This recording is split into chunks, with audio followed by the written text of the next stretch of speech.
Akan bagaimana sebenarnya identitas umat Rasulullah sallallahu alaihi wasallam. Sebab apa? Adalah suatu hal yang wajar bahwa seorang pengikut menyesuaikan tingkah laku, gaya hidup dengan orang yang diikutinya. Jangankan di dunia ini, di akhirat nanti identitas ini akan dimintakan pertanggungjawaban jawab dan akan ditanyakan kepada kita. Sekurang-kurangnya menjadi pengikut rombongan orang besar merupakan suatu nikmat. Paling tidak kita bisa numpang mujur.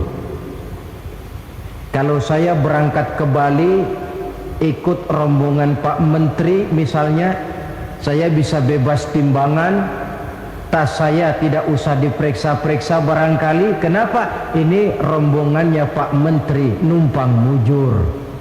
Itu sekurang-kurangnya. Tetapi tentu untuk menjadi anggota rombongan Pak Menteri ini kan harus ada tanda, ciri-ciri atau yang disebut identitas.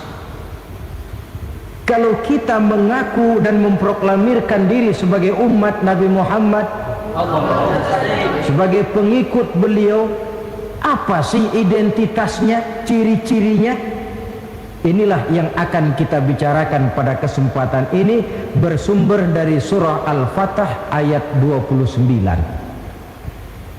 Allah Subhanahu wa ta'ala menjelaskan Muhammadur Rasulullah, bahwa Nabi Muhammad itu adalah utusan Allah, pesuruh Allah, walladzina ma'ahu, dan orang-orang yang bersamanya, orang yang mengikuti ajarannya, para sahabatnya, kita ini para pengikutnya, mempunyai ciri atau identitas. Dalam ayat ini ada 5 ciri yang dijelaskan. Pertama, asyidda'u 'alal kuffar. Pengikut Nabi Muhammad bersikap tegas kepada orang-orang kafir. Apa artinya tegas di sini? Saudara-saudara, tegas di sini artinya bukan main marah-marahan, tidak ngajak berkelahi, bukan juga menantang perang. Tegas di sini artinya mempunyai prinsip, mempunyai garis yang nyata di dalam keyakinan beragama. Garisnya apa? Tidak lain, lakum dinukum waliyadin. Bagi Tuhan agama Tuhan, bagi kami agama kami. Silahkan Tuhan melaksanakan agama Tuhan, kami akan melaksanakan agama kami. Kami menghormati Tuhan, Tuhan pun menghormati kami. Tetapi soal agama tidak usah dicampur adukkan. Identitas semacam ini perlu kita tegakkan kembali. Sebab apa? Sebab di zaman sekarang orang mulai mengaburkan nilai-nilai kebenaran dari agama, yang pada akhirnya menanamkan sikap ngambang terhadap agama. Misalnya kita ini dibuai dengan kalimat yang kelihatannya bagus tapi sebenarnya mengandung racun. Kata orang, jangan fanatik, semua agama kan bagus, semua agama benar, semua agama thayyib.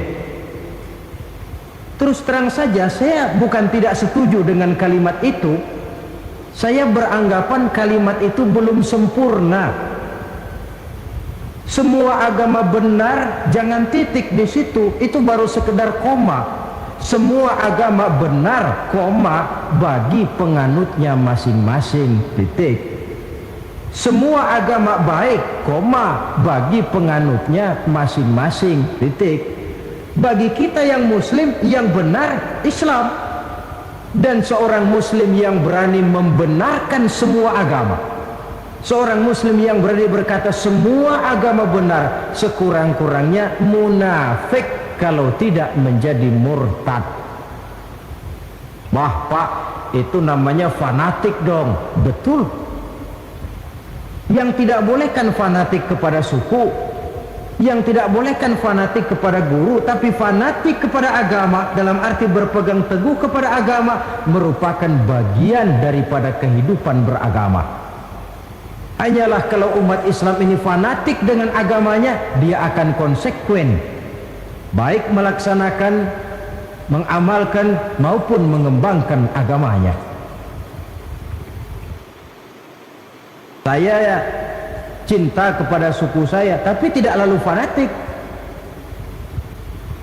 Cinta suku boleh, fanatik kepada suku salah. Cinta kepada guru bagus, fanatik kepada guru jelek.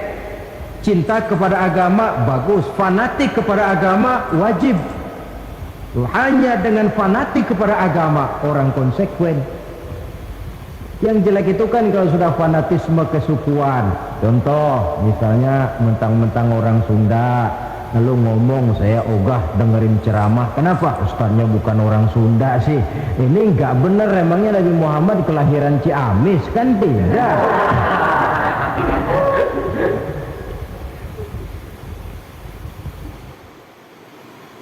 Toleransi ada tempatnya, tetapi tidak menyangkut masalah-masalah ritual, tidak menyangkut masalah-masalah ibadah. Soal bikin jalan umum, mari bersama saudara-saudara kita yang lain agama membangun puskesmas, mari bersama-sama menjaga keamanan, mari sama-sama. Tapi kalau sudah menyangkut masalah ibadah, kembali kita kepada prinsip lakum dinukum waliyadin. Bagi Tuhan silakan melaksanakan agama Tuhan, kami pun akan melaksanakan agama kami. Silahkan menyebarkan agama, tetapi jangan kepada orang yang sudah beragama. Ini batas toleransi. Jangan menyebarkan agama kepada orang yang sudah beragama. Maka dalam sejarah sudah dibuktikan, alhamdulillah, kalau kita mau objektif menilai sejarah, ketoleransian umat Islam itu sudah dibuktikan oleh fakta sejarah. Tetapi tanpa harus mengorbankan nilai-nilai akidah, keyakinan-keyakinan yang harus kita jaga dan kita pertahankan. Taruhlah kita sekarang masih bisa sanggup berkata dan berpendirian semacam itu. Anak kita, keturunan kita, generasi yang akan datang, jikalau ditanamkan rasa ngambang terhadap agama, lambat laun akan makin tipis nilai-nilai religius itu melekat di dalam jiwanya, dan akibatnya akan rawan kemajuan macam apapun, modernisasi macam apapun, kalau sudah terlepas dari kaitan kehidupan beragama, tidak akan banyak menolong untuk mensejahterakan umat manusia. Asyidda'u 'alal kuffar, bersikap tegas kepada orang-orang kafir. Ini sikap yang pertama, identitas yang pertama. Yang kedua, ruhama'u bainahum, kasih sayang kepada sesama mereka. Kalau kepada orang kafir tegasnya bukan main, tapi kembali ke dalam, kembali kepada sesama muslim, kasih sayang setengah mati, saling asah, saling asih, saling asuh, saling mengalah buat kepentingan yang lain. Ini sudah dicontohkan dalam sejarah ketika Rasulullah dan para sahabat hijrah ke Madinah. Orang Madinah yang menyambut kedatangan orang Makkah itu kan disebut Ansor. Betul apa betul? Lah orang Makkah ini yang hijrah ke Madinah disebut kaum Muhajirin. Apa orang Madinah menyambut kedatangan orang Makkah itu mentang-mentang orang asli Madinah lalu tolak pinggang? Kamu kemari pendatang ya, awas jangan bertingkah. Tidak. Masing-masing malah mencari saudara. Karena apa? Persaudaraan dalam Islam diikat dengan akidah. Artinya ini dari manapun orang datang, apapun warna kulitnya, bahasa apapun yang dia pakai, jikalau akidahnya sama, dia saudara kita. Hadirin, terus terang saja ya, banyak orang-orang yang tidak senang kalau melihat umat Islam sampai bersatu. Maka segala macam cara mereka lakukan agar kita jangan bersatu. Betul yang namanya Islam sejati, Islam, mereknya Islam, tujuannya bikin kacau dalam Islam. Kalau dia sudah mengkafirkan orang lain yang tidak sepaham dengan dia, tidak mau bermakmum kepada orang yang sepaham dengan dia. Kalau cara ini tidak kena, mereka putar lagu lama. Apa lagu lama itu? Lagu khilafiyah. Lagu lama itu supaya kita sengketa sesama kita, mempersoalkan hal-hal kecil, waktu terbuang, energi habis untuk mempermasalahkan hal yang tak pernah kunjung selesai. Sering kejadian toh di kampung-kampung, yang satu pakai usolli, yang satu tidak, lalu pisah RT. Yang satu azan sekali Jumatan, yang satu 2 kali, lalu bangun masjid lagi. Yang satu kunut, yang satu tidak, asah bolok. Persoalan yang semacam ini sampai kiamat tidak akan kunjung selesai. Oleh karena itu potensi yang besar ini tidak tersalurkan dengan wajar karena kita centang perenang di dalam, tidak pandai menjaga kesatuan dan persatuan sebagai modal dasar untuk berbuat yang lebih baik. Adalah lebih baik kita ini mencari titik-titik persamaan dan bukan memperbesar pola perbedaan. Ruhama'u bainahum, kasih sayang sesama mereka. Imam Ghazali memberikan contoh kun kal yadain wala takun kal uzunain. Hai umat Islam, hiduplah kamu seperti 2 tangan, saling asah, saling asih, saling asuh, saling mengalah buat kepentingan yang lain. Coba lihat 2 tangan kita, rukunnya bukan main. Kalau tangan kanan maju ke depan, kata yang kiri, oke, saya mengalah, dia mundur ke belakang. Kiri di depan, kata kanan, sekarang giliran saya ngalah, dia mundur ke belakang. Akhirnya kita jalan lenggang. Enak nggak dilihat orang? Coba kalau nggak ada yang mau ngalah, tangan kanan ke depan, kata yang kiri, gue juga bisa, dia ke depan lagi. Depan kayak robot kita jalan. Lalu mekanisme kerjanya, tangan kanan kerjanya bagus-bagus toh. Salaman tangan kanan, tanda tangan tangan kanan, hitung duit tangan kanan, ambil kue tangan kanan.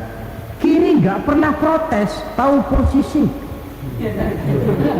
Memang tugas saya bidang pembersihan, ya pembersihan saja dilakoni.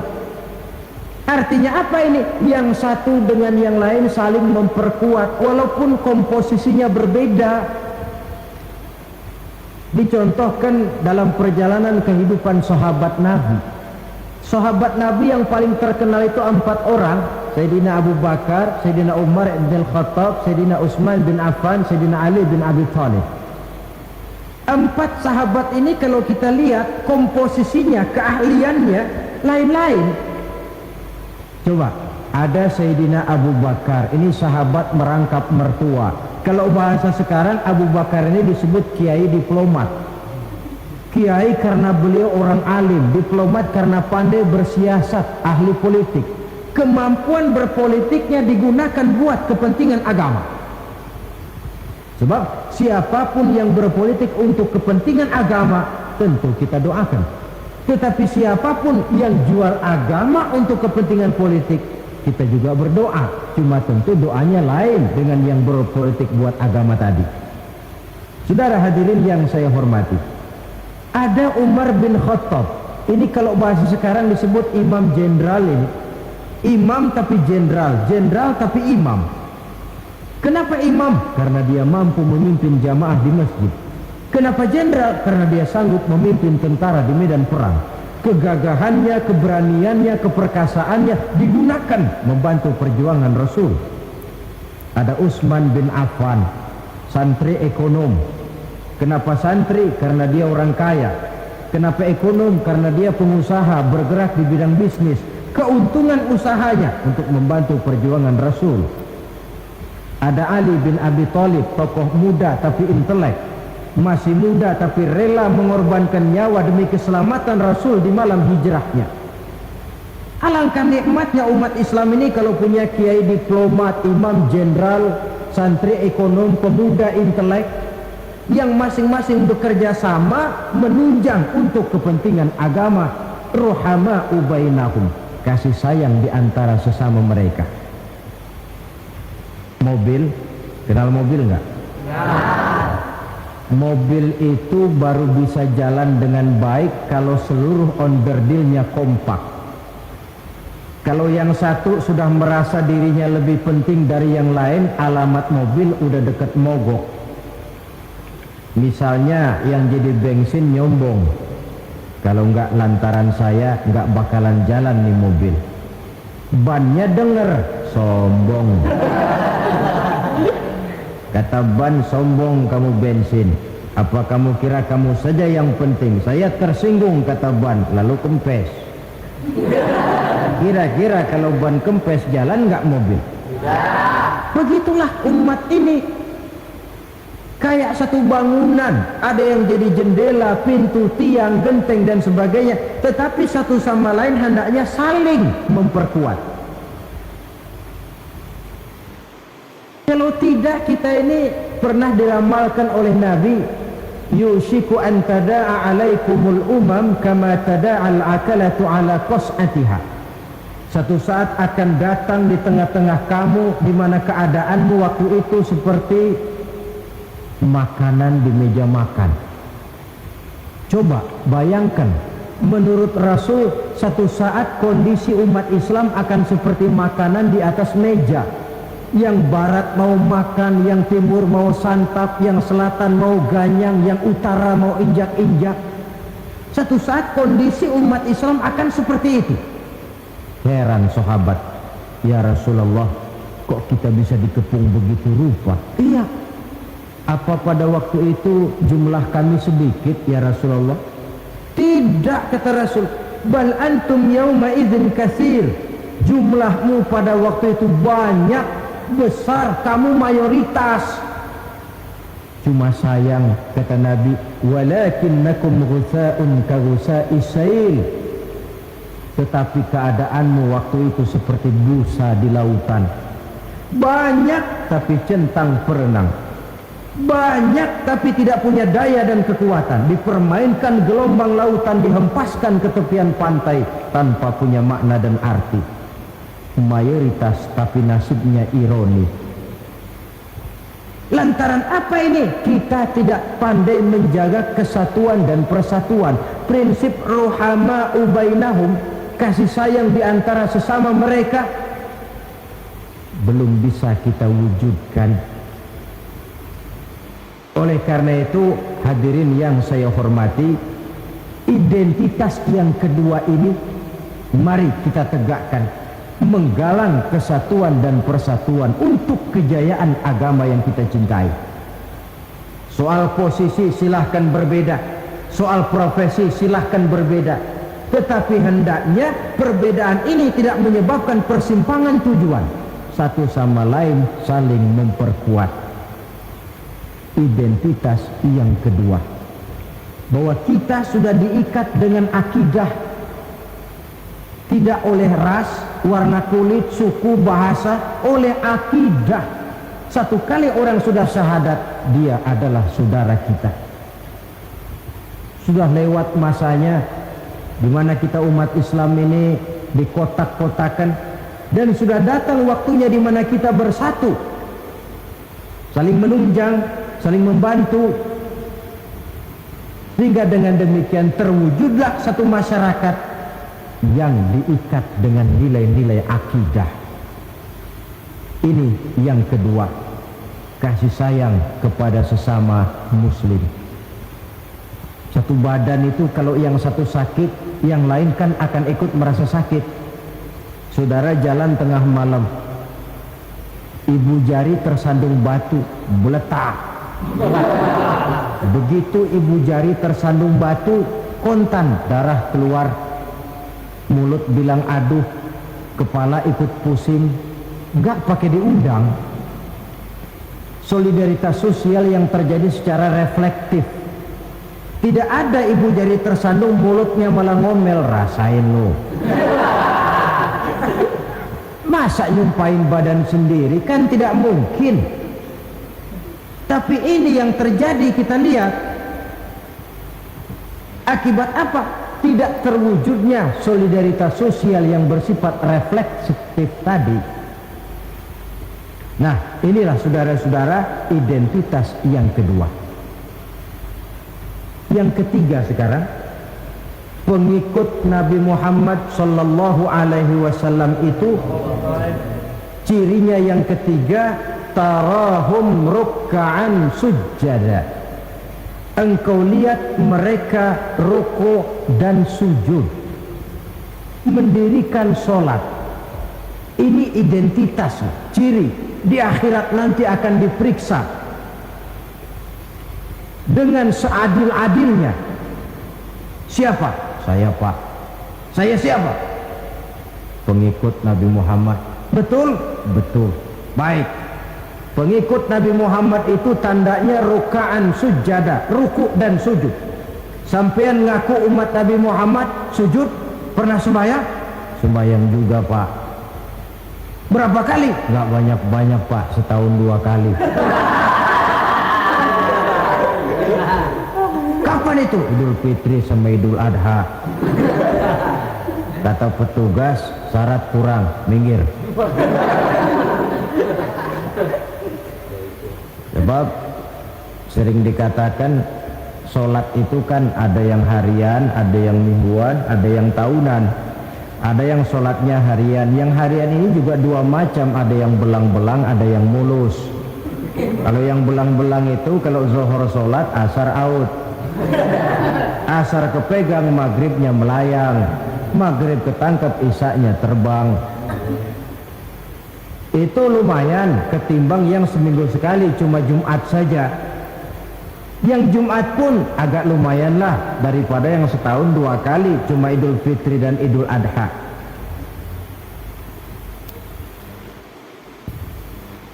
Tetapi bagaimanapun juga sholat ini memang merupakan keperluan dalam kehidupan kita.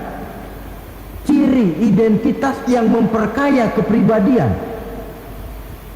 Pengikut Nabi orangnya ruku dan sujud, sehingga di zaman sahabat tadi kondisi mereka digambarkan kalau siang seperti kuda perang, tetapi kalau malam seperti pendeta. Maksudnya apa? Di medan perang mereka gagah, tapi kalau sudah ruku dan sujud bukan main khusyuknya. Ruku dan sujud. Dengan kata lain, ciri pengikut Nabi Muhammad orangnya mendirikan sholat. Nah, masalahnya sekarang apa perlunya sholat dalam kehidupan kita? Yang jelas dia untuk menggembirakan Allah kok. Se-ASEAN orang tidak ada yang sholat, Allah tidak akan berhenti jadi Tuhan. Manfaatnya akan kembali kepada kehidupan. Nah, apa perlunya sholat dalam kehidupan kita? Ada beberapa hal yang bisa kita angkat ke permukaan tentang perlunya sholat ini. Jadi sholat itu perlunya kita, sehingga suatu saat nanti kita tidak lagi berkata saya wajib sholat, tapi kita akan berkata saya perlu sholat.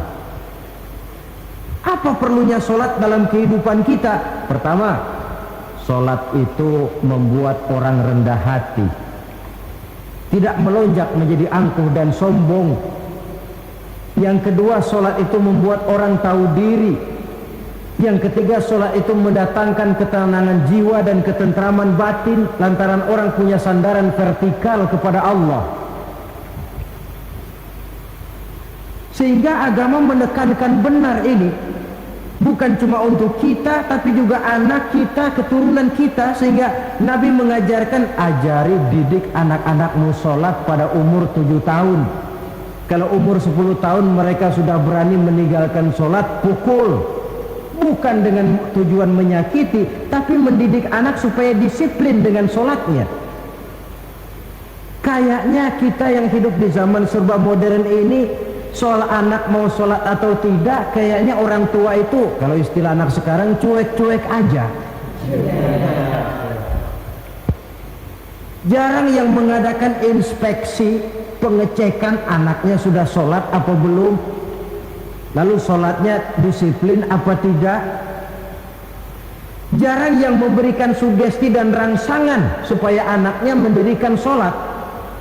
Saya jarang mendengar orang tua muslim yang berkata, "Nak, kalau kau hafal Fatihah dengan artinya bapak beliin sepatu baru. Nak, kalau kau hafal juz amma, bapak beliin sepeda." Sugesti untuk hal-hal yang bersifat agama sangat langka. Tapi kalau sudah hal-hal yang bersifat umum, wah, nak, kalau kamu lulus nanti SD ya, kita piknik ke Tangkuban Perahu, lulus SMP tur ke Bali, lulus SMA piknik ke Singapura. Rangsangan dan dorongan, baguslah itu. Tetapi alangkah akan lebih bagusnya jika untuk hal-hal yang bersifat agama kita pun sanggup memberikan sugesti, rangsangan dan dorongan kepada anak-anak kita, sehingga sejak kecil mereka sudah terbiasa dengan sholat, sejak kecil mereka sudah disiplin dengan sholatnya. Kalau tidak, kayu itu kalau mau dibengkokkan pada saat dia masih kecil, kalau sudah besar baru mau dibengkokin, repot kayu itu. Membentuk orang soleh itu harus dimulai sedini mungkin. Karena itu salah satu fungsi solat Allah jelaskan, inna sholata tanha 'anil fahsya wal munkar, bahwa solat yang dikerjakan dengan betul mampu mencegah manusia dari perbuatan yang keji dan munkar. Jadi dengan kata lain, orang yang disiplin dengan sholat, terpeliharalah dirinya dari perbuatan yang keji dan munkar.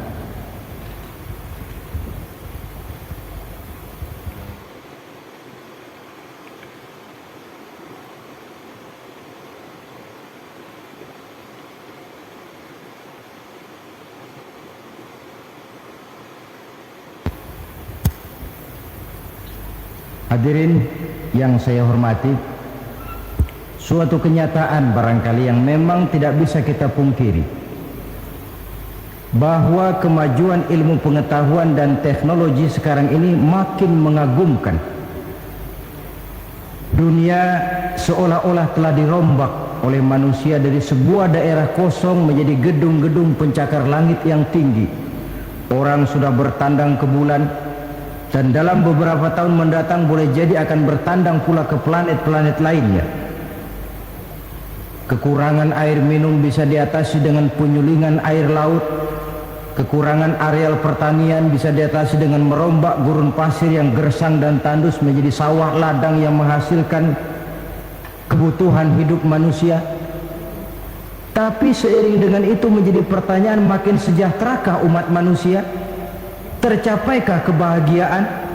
Pada sisi lain kita melihat kemajuan itu melahirkan hal-hal yang tidak kita harapkan. Apa yang kita sebut dengan penyakit dunia modern, yang rupanya makin banyak dokter, makin banyak juga penyakit, makin banyak rumah sakit, makin aneh nama penyakit. Pola yang paling berbahaya ialah jikalau kemajuan itu menyebabkan manusia sampai mendewa-dewakan ilmu dan teknologi. Dan ini yang sering saya istilahkan dengan berhala abad 20. Kalau dulu orang menyembah berhala yang namanya Latta, Uzza, Manat, Hubal, orang zaman sekarang secara tidak langsung banyak yang menjadi penyembah komputer, penyembah sains dan teknologi, mendewa-dewakan otak, lalu lupa bahwa sepanjang yang bisa dilakukan oleh manusia adalah berusaha dan berusaha, sementara ketentuan mutlak datang dari Allah Subhanahu wa ta'ala. Disinilah perlunya ruku dan sujud, agar manusia tahu benar hakikat dari mana dia datang, di mana dia sekarang, mau apa dia di sini, dan kemana dia akan pulang. Oleh karena itu, pada kesempatan ini saya mengajak, marilah identitas ini kita tegakkan dalam diri kita, menjadi pengikut yang ruku dan sujud di hadapan Allah. Sebab di sana terdapat sumber kekuatan, baik dia kekuatan batin, kekuatan jiwa, kekuatan dalam semangat perjuangan, kekuatan dalam menegakkan yang ma'ruf dan menghancurkan yang munkar. Sandaran kita kepada Allah Saudara mungkin masih ingat ketika Rasulullah dan Abu Bakar hijrah, mereka berdua tidak langsung ke Madinah tapi berada di Gua Sur 3 malam 2 hari lamanya.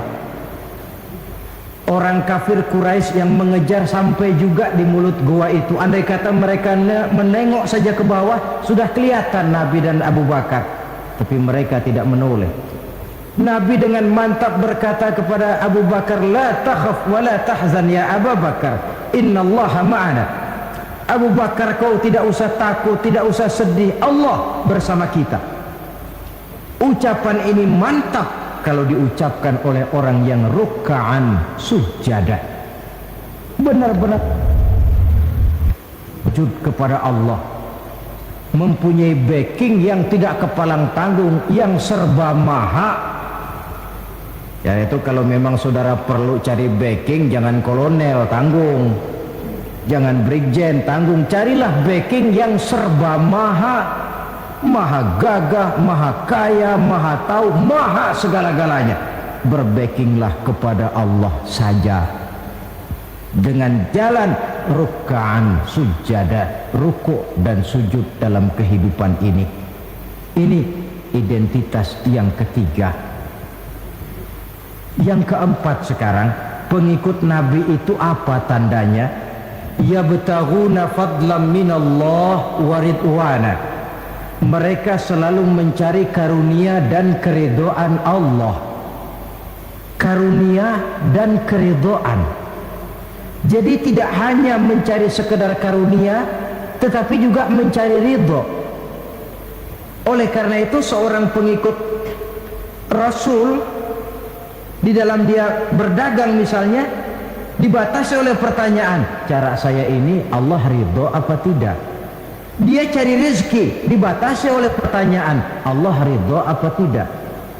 Dia menginginkan jabatan yang tinggi, tapi tetap dalam kerangka pertanyaan, kalau cara ini Allah ridho apa tidak? Sehingga tidak lantas menghalalkan cara apapun halal asal tujuan tercapai. Itu kan caranya PKI. Asal tujuan tercapai, cara apa saja halal. Seorang muslim pengikut baginda Nabi tidak diajarkan semacam itu. Kenapa perlu mencari keridhaan Allah, karunia yang Allah ridho? Karena apapun yang kita pakai, apapun yang kita makan, terutama jikalau bersumber dari sesuatu yang Allah tidak ridho, katakan yang haram misalnya, akan mempengaruhi gaya dan gerak hidup kita. Contoh, kata Imam Ghazali, kalau engkau terlalu senang memakan makanan yang haram, dia akan mempengaruhi caramu berpikir, sehingga kau akan cenderung berpikir yang haram.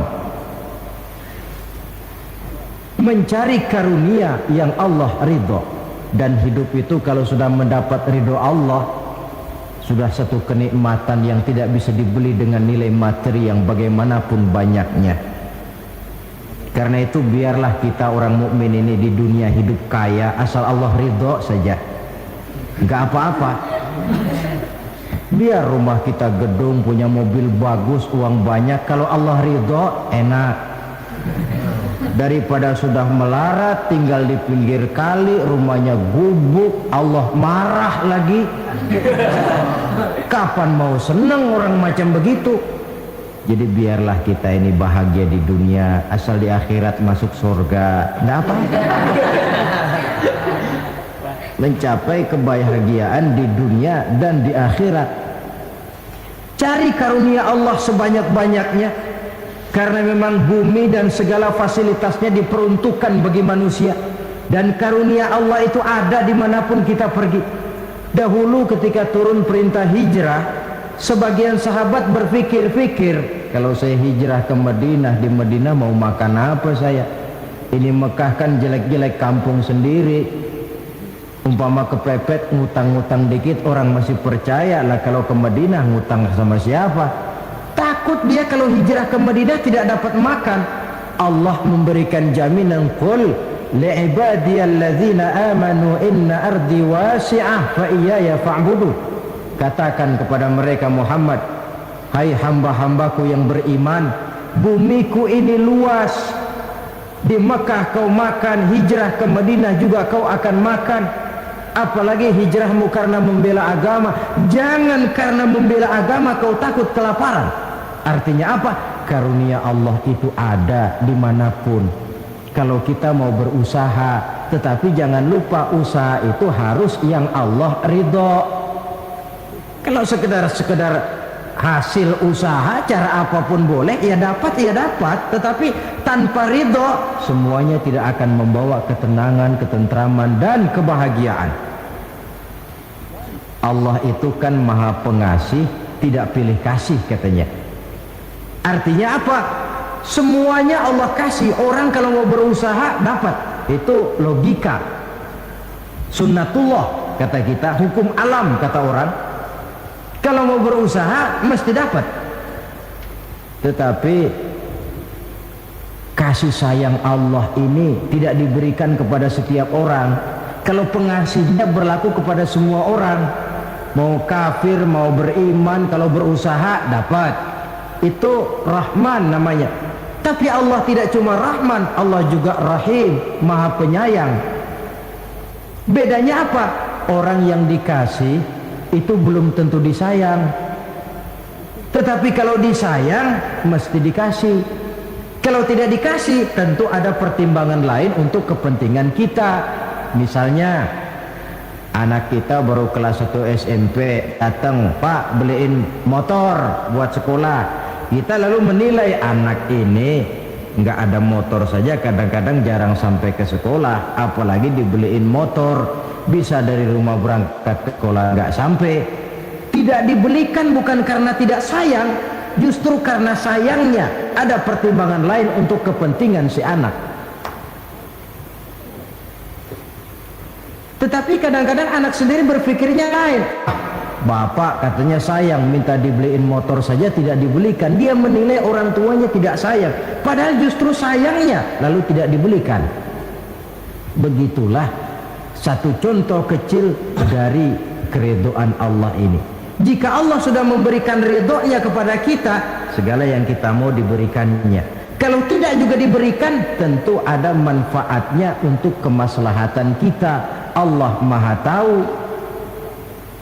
Misalnya orang mengeluh, saya akan sembahyang rajin, ngapa rezeki seret bener sih, apa saya berhenti lagi sholat. Allah lebih tahu maslahatnya. Barangkali potongan kayak kita ini kalau diberikan rezeki banyak sedikit lalu berhenti ke masjid, rezeki lu segini aja dah, lu jadi rajin ke masjid. Ada manfaatnya buat kepentingan kita mencari karunia yang Allah ridho. Dalam alam yang terbentang luas ini karunia Allah terhampar luas, tinggal kita mencari. Dan untuk mencari itu diperlukan keahlian. Keahlian hanya timbul karena pendidikan. Makin ke depan persaingan hidup makin tajam tanpa membekali diri. Terutama generasi kita yang akan datang, anak-anak kita, boleh jadi mereka akan tersudut ke pojok-pojok kehidupan untuk kemudian lebih banyak jadi penonton daripada sekedar pemain. Dan kerugian akan kembali kepada kita. Karena itu cari karunia Allah sebanyak-banyaknya, tapi dengan garis bawah yang Allah ridho. Sekali lagi, carilah karunia Allah sebanyak-banyaknya dalam kehidupan ini, tetapi dengan menggarisbawahi yang Allah ridho. Inilah identitas yang keempat. Yang kelima sekarang, identitas yang terakhir, simahum fi wujuhihim min atharis sujud. Di muka mereka ada tanda bekas sujud. Ini pengikut Rasulullah sallallahu alaihi wasallam. Bekas sujud, iya. Apa bekas sujud itu? Apa jidatnya hitam kebanyakan sujud? Mungkin. Mungkin karena rajin sujud lalu berbekas. Boleh jadi, tapi soal hitam di jidat sih gampang digosok-gosok. Yang terpenting asarus sujud di sini dalam bentuk sikap mental. Apa sikap mental yang saya maksud? Orang yang rajin sujud itu lalu membekas dalam kehidupannya pengaruh sujud. Apa pengaruh sujud? Karena rajin sujud timbul ikhlasnya. Kalau sudah berbuat, yang penting itu Allah. Orang lain mau tahu atau tidak, orang lain mau puji atau tidak, yang penting Allah. Sebab kalau sudah dia usolli fardul maghribi Allahu Akbar, dia tinggalkan dunia dan seluruh isinya. Naik dia menghadap Allah. Lama tinggal sebentar dunia, nanti saya balik lagi. Yang ada cuma dia dan Allah dalam dialog langsung. Timbul keikhlasan, terjemahannya dalam kehidupan. Berbuat tanpa pamrih, tidak suka menepuk jasa dan menghitung jasa. Sebab biasa orang itu kalau sedang perang tidak sempat ngaku jadi pahlawan, tapi kalau perang sudah selesai nggak kenal bedil ngaku pahlawan. Kalau perang sedang berkecamuk, jarang yang mengaku pahlawan. Kalau sudah perang selesai, masing-masing nepuk dada. Seorang yang ikhlas, seorang yang berbuat tanpa pamrih, dan ini pengaruh sujud dalam kehidupan. Lalu apalagi timbul jujurnya. Kenapa? Kalau dia sholat zuhur 4 rakaat, lalu umpama selesai 3 rakaat dia salam, orang lain tentu tidak tahu dia korupsi 1 rakaat. Tapi kenapa tidak dia lakukan? Ada Allah sih yang tahu. Timbul kejujuran, disiplin murni yang berakar dari hatinya sendiri. Lalu apalagi? Kesabaran, dilatih lewat sholat. Kalau belum selesai 4 rakaat, jangan berhenti sholat isya umpamanya. Dan banyak lagi pengaruh-pengaruh atharus sujud. Ini di dunia. Di akhirat nanti kata Nabi, inna ummati ya'tuna yaumal qiyamah ghurran muhajjalin min atharil wudu. Umatku di hari kiamat nanti akan datang menghadap Allah dengan muka berseri-seri dari sebab air wudu. Mukanya bersinar-sinar karena di dunia rajin wudu. Sehingga barangkali di akhirat nggak perlu ngaku-ngaku kita.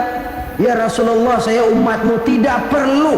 Rasulullah lihat sendiri, wah ini mukanya bersinar-sinar. Ta'ali ummati, umatku sini, umatku sini. Kalau di dunia rajin kena air wudu. Ya rajin wudu artinya kan rajin sholat. Masa ada orang wudu aja nggak sholat, kan model. Kalau muka tidak pernah tersentuh wudu, kalau muka tidak pernah sujud, teriak-teriak kita mengaku ya Rasulullah saya umatmu ya Rasulullah. Kata Rasulullah, nggak ada umat saya yang dekil kayak sampean.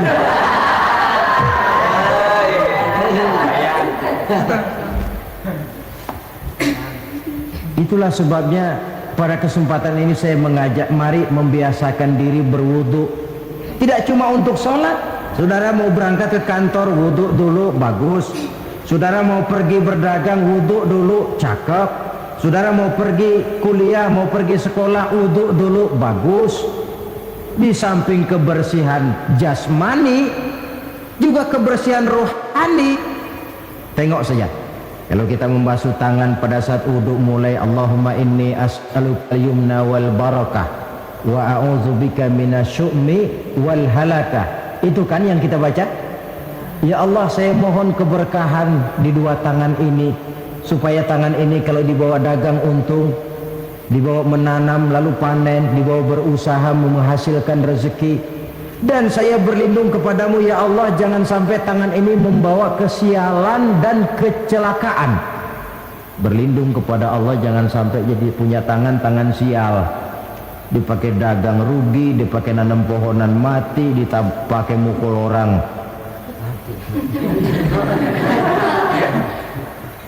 Tangan sial. Dari itu saja sudah memberikan sugesti untuk rohani kita. Kebersihan jasmani, kebersihan rohani terpelihara karena wudhu. Jadi atharus sujud, pengaruh sujud membekas di dalam kehidupan. Sehingga oleh Syekh Muhammad Abduh dijelaskan, walikulli ibadatin minal ibadati sahihah asarun fi taqwimi akhlaqil qaimi biha wa tahdzibi nafsihi. Setiap ibadah yang dikerjakan dengan betul pasti mempunyai pengaruh yang nyata dalam meluruskan moral akhlak orang yang melaksanakan ibadah itu sendiri. Jadi sujud kita betul apa tidak? Lihat saja pengaruhnya dalam kehidupan kita. Sholat kita sudah betul apa tidak? Lihat saja pengaruhnya dalam kehidupan kita. Kalau sujud ya sujud, tapi judi jalan juga, nah sujudnya belum betul. Waktunya sholat ya sholat, waktunya mabuk, sholatnya belum betul. Waktunya ruku ya ruku, giliran nyolong, sholatnya belum betul. Sebab sholat yang dikerjakan dengan betul, sujud yang dikerjakan yang punya pengaruh nyata dalam kehidupan, kelihatan bekasnya dari tingkah laku dan gerak kita di dalam menelusuri kegiatan hidup ini. Maaf, dengan sedikit pahit barangkali kita memang harus berkata, masih banyak di antara kita umat Islam ini yang melaksanakan ibadah hanya dengan prinsip asal sekedar gugur kewajiban. Perkara ada pengaruhnya atau tidak dalam diri kita, kita malas untuk mengadakan evaluasi. Akibatnya ibadah yang kita kerjakan tidak mempunyai pengaruh dalam membentuk kepribadian kita. Orang yang mengucapkan syahadat ada pengaruh dalam jiwanya. Orang yang mendirikan sholat ada pengaruh dalam membentuk kepribadiannya. Orang yang melaksanakan puasa ada pengaruh dalam perkembangan jiwanya. Orang yang mengeluarkan zakat ada pengaruhnya dalam mengelola hartanya. Orang yang melaksanakan ibadah haji ada perubahan dalam kegiatan hidupnya, dari yang negatif kepada yang positif tentunya. Simahum fi wujuhihim min athari sujud. Di muka mereka, di muka pengikut Rasulullah ini ada tanda pengaruh bekas sujud. Karena rajinnya dia melaksanakan sujud di dalam kehidupan ini, nampak pengaruh yang nyata di dalam kehidupannya, dalam gerak dan tingkah lakunya. Saudara hadirin ma'asyiral muslimin rahimakumullah, inilah 5 identitas yang harus kita tegakkan jikalau kita mau jadi umat yang konsekuen. Tidak sekedar bangga-banggaan menyandang titel umat Nabi, apalagi konon mengharapkan syafaatnya di akhirat nanti, padahal sebagai pengikut kita tidak menyesuaikan diri dengan yang kita ikuti. Bagaimana mau mengharapkan fasilitas yang namanya syafaat? Bahwa syafaat pertolongan Rasul itu ada, tetapi fungsinya kan ibarat orang punya kain, syafaat itu nambel. Saudara punya kain, sobek-sobek sedikit, ditambal oleh yang namanya syafaat. Sholat kurang sedikit, ditambal oleh syafaat. Sodakoh ada campur riak sedikit, tidak karena Allah sedikit, syafaat. Jadi kalau punya kain sobek ada syafaat. Lah kalau kainnya tidak punya, yang mau ditambal apanya? Sholat tidak, puasa tidak, di akhirat aman dah dapat syafaat. Tentu terlalu berlebihan, terlalu optimis mengharapkan sesuatu yang kita memang tidak punya modal dasar untuk memperolehnya. Baiklah ya, kesimpulan.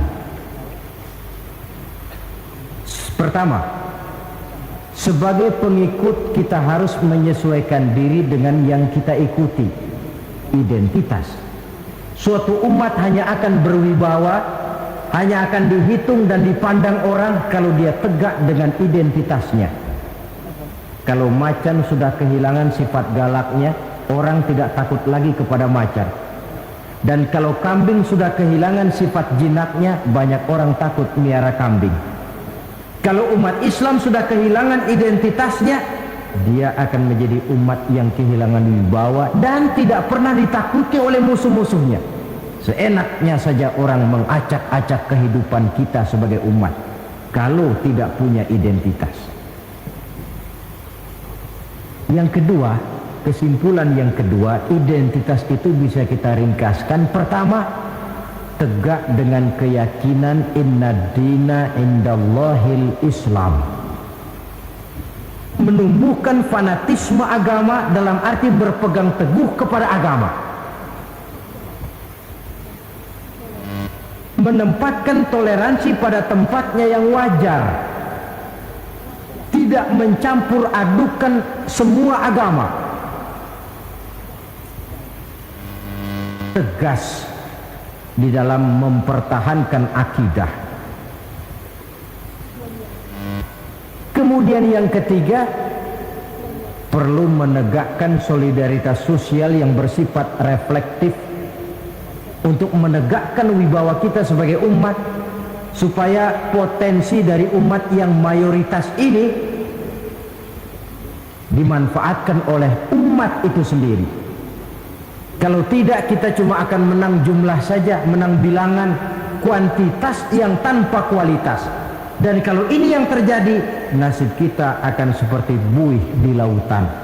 Banyak, tapi kata orang kampung cuma menang groyokan. Tidak punya daya dan kekuatan, dicampakkan orang ke kiri dan ke kanan, hanyut oleh arus. Bukan menciptakan arus, tapi malah hanyut oleh arus. Bukan menciptakan model, tapi malah mengikuti model. Bukan menciptakan irama tersendiri, malah diatur oleh irama orang lain. Ini yang menyebabkan ironi. Tegaklah dengan kesatuan dan persatuan, dengan lebih memperbanyak mencari titik-titik persamaan dan bukan memperbesar titik-titik perbedaan. Yang keempat, rukuk dan sujud sebagai sandaran vertikal kepada Allah. Selama kita umat ini masih rajin rukuk dan sujud, selama itu pula nilai optimisme masih ada dalam jiwa dan diri kita. Ya Allah, persilahkan orang memperlakukan kami sesuka hatinya, tapi kami yakin ya Allah, Engkau tidak akan mendiamkan. Satu saat pertolonganmu mesti datang. Itu akan mantap kita ucapkan kalau kita melaksanakan rukuk dan sujud. Tertimpa tangga, jatuhnya sakit, ketipa tangga lagi, musibah yang beruntun. Rukuk dan sujud sebagai sandaran vertikal. Yang kelima, karunia Allah dan keredoan Allah jangan dipisah. Cari karunia sebanyak-banyaknya, tetapi dalam batas-batas yang diridhoi Allah. Sebab kalau tidak, karunia itu akan makin membuat kita jauh dari Allah. Ilmu karunia itu. Tapi kalau tidak diridhoi Allah, Nabi ingatkan, man izdada ilman wa lam yazdad huda lam yazdad minallahi illa bu'da. Orang yang bertambah ilmu tapi tidak bertambah hidayah, dia hanya akan semakin jauh dari Allah. Jauh dari Allah menimbulkan kegersangan dalam jiwa, kepanasan dalam hati, sehingga jauhlah kita dari ketenangan hidup. Karunia yang Allah ridho, dan Islam melarang umatnya untuk berpangku tangan menunggu keajaiban dari langit. Berusaha, berikhtiar, berdoa, lalu bertawakal kepadanya. Yang terakhir, hendaknya ibadah yang kita kerjakan dievaluir, ditinjau kembali apa pengaruhnya dalam kehidupan kita. Sebab setelah selesai melaksanakan suatu ibadah, hendaknya nilai ajaran yang terkandung dalam ibadah itu bisa kita terjemahkan dalam kehidupan kita, sehingga gerak kita dalam sholat dengan tingkah laku kita di luar sholat ada kesinambungan.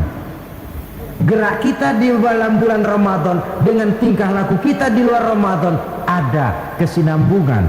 Namanya ibadah yang kita kerjakan ada pengaruhnya dalam memperbaiki kehidupan kita. Dengan satu prinsip, ibadah itu kita kerjakan adalah kemanfaatannya kembali kepada kehidupan kita. Saudara hadirin yang saya hormati, inilah pembicaraan kita pada pertemuan kita kali ini, dengan harapan tentunya dalam memperingati Maulid kita tidak hanya sekedar melakukan satu tradisi, tidak hanya sekedar hura-hura, tidak hanya sekedar ikut-ikutan, Sebab bagaimanapun peringatan semacam ini bukan tujuan. Ini cuma sekedar alat. Kalau peringatannya yang jadi tujuan, selesai memperingati, selesai sudah. Kayak saudara tujuannya mau ke Bogor, kira-kira kalau sudah sampai Bogor pulang lagi nggak? Pulang. Kenapa? Tujuan sudah tercapai.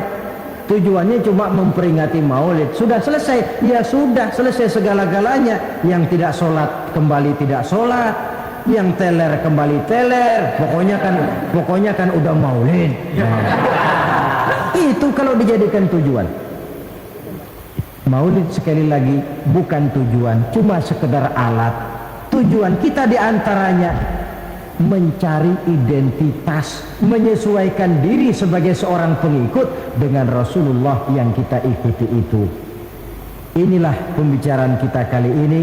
Mudah-mudahan 5 identitas ini Allah berikan kekuatan untuk bisa kita tegakkan dalam diri kita masing-masing, sehingga kebanggaan sebagai pengikut Nabi dibuktikan dengan amal perbuatan kita. Terima kasih banyak atas segala perhatian. Mohon maaf atas segala kekurangan.